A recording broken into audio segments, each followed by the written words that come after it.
आज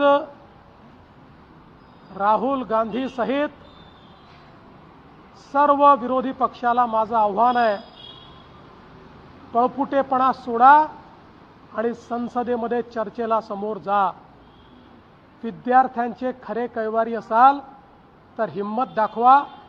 लोकशाहीमध्ये निर्णय रस्त्यावर होत नाही, तो संसदेत होतो।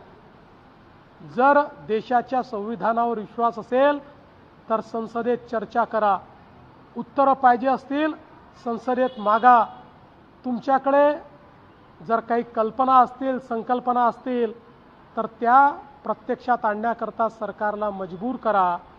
पण आंदोलनाच्या भरोशावर आपली राजकीय पोळी भाजणं बंद करा। या ठिकाणी खरोखर विद्यार्थ्यांच्या हिताचे निर्णय घ्यायचे असतील तर चर्चेच्या माध्यमातूनच ते होतील।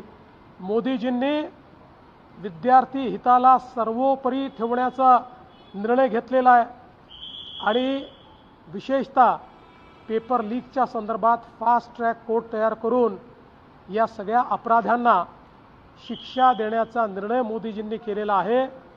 मला असं वाटतं की या संपूर्ण प्रकरणामध्ये एक अत्यंत कडक भूमिका मोदीजींनी घेतली।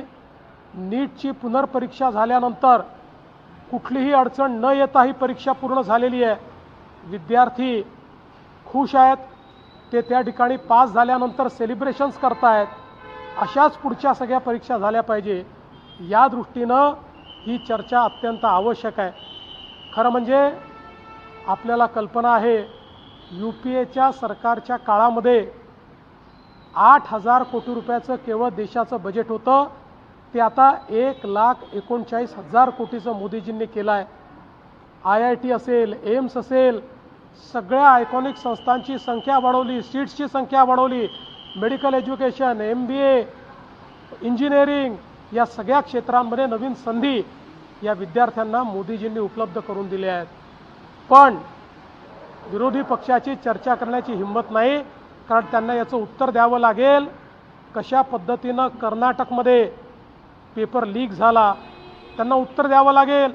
कशा पद्धतीनं तेलंगणामध्ये पेपर लीक झाले, आप पार्टीला उत्तर द्यावं लागेल। पंजाबमध्ये कशा प्रकारे लीक झाले, काँग्रेसला उत्तर द्यावं लागेल।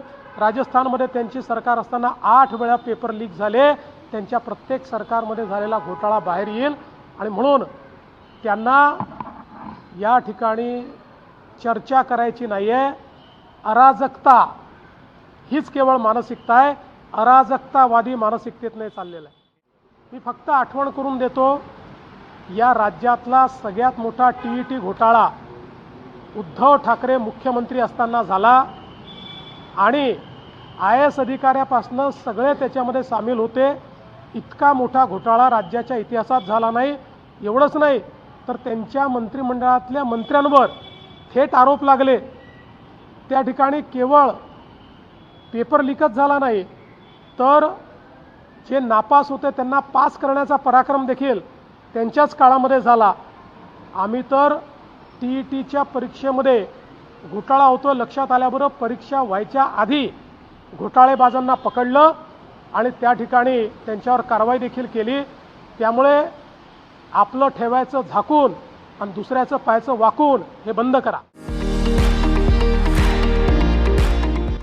विविध कार्यक्रमांसाठी 2000 चौरस फुटाचा AC बँक्वेट हॉल, हॉटेल चित्रा एक्झिक्युटिव्ह, लग्न समारंभ, रिसेप्शन, वाढदिवस, सेमिनार तसेच विविध बैठकींसाठी उपयुक्त असा सोलापूर शहराच्या मध्यवर्ती अशा सम्राट चौकातील हॉटेल चित्रा एक्झिक्युटिव्ह मध्ये।